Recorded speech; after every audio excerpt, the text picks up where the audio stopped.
The U.S. Marines live by a slogan that recruits their men that says, "We're looking for a few good men."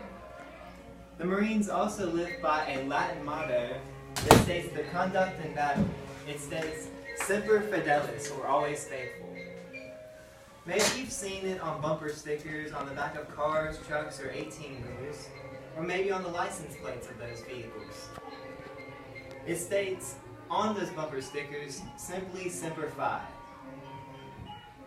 If we look around our country, we see that we have lost the faithfulness of our people to its nation. We no longer uphold the beliefs and traditions that formed us.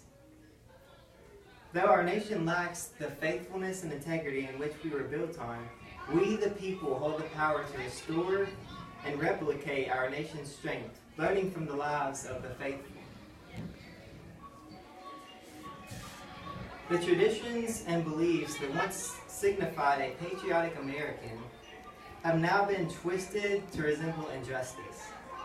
It is sad to say that even supporting our nation's flag is seen as a symbol of racism and disrespect.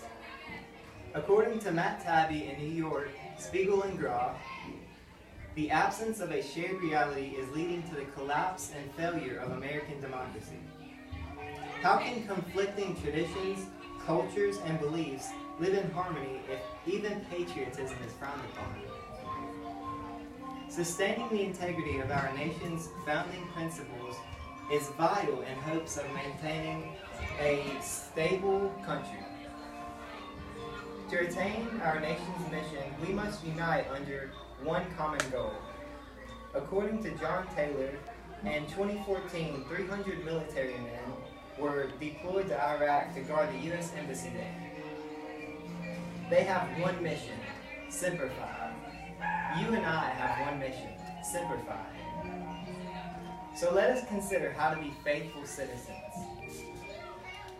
As the world encourages the rejection of our country, we must stand with boldness and declare unity with our country and with our nation's people. For who holds the power to make a difference in our country? According to Darren Patrick Guerra in Lexington Books, the answer has always been the people. The people controlled the Constitution via the Article 5 amending process outlined in the Constitution itself. Uniting as voters builds the public's confidence in this process, thereby encouraging public participation and open discussion that the First Amendment itself presupposes, as reported by Just Law. Voting builds the public's confidence in this process that we work to advance a common cause worth fighting for, a cause of faithfulness, a purpose of integrity. Therefore, the fate of our nation rests in the hands of its citizens. If we expect unity, we must replicate and share the faithful integrity we have been taught by our armed forces. We can learn of the faithfulness through stories like this one. One of the most tragic events occurred on October 23, 1983. A Marine barracks was bombed in Beirut on this day. That day, hundreds of American citizens were either killed or wounded.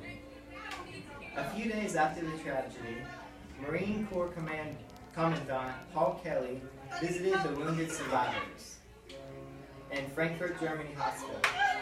One survivor, Corporal Jeffrey Lee Nashton, lay severely injured among them. It was noted he looked more like a machine than a person because of all the tubes that ran out of his body. As Kelly neared him, Nashton, struggling to move and racked with pain, motioned for a piece of paper and pen. On that piece of paper, he wrote a brief note.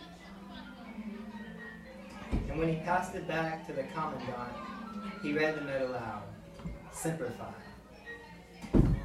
With those two simple words, Nashton spoke for the millions of Americans that have given their lives for their country, those who have remained faithful. And so it seems, our nation is either on the brink of a dark age in humanity or on the brink of a great revival. We must use our right to participate in a country that offers not only freedom, but also unity. We must raise our voices together in an act of voting. We can redefine a nation of integrity. We must remain faithful. We must unite. Thank you.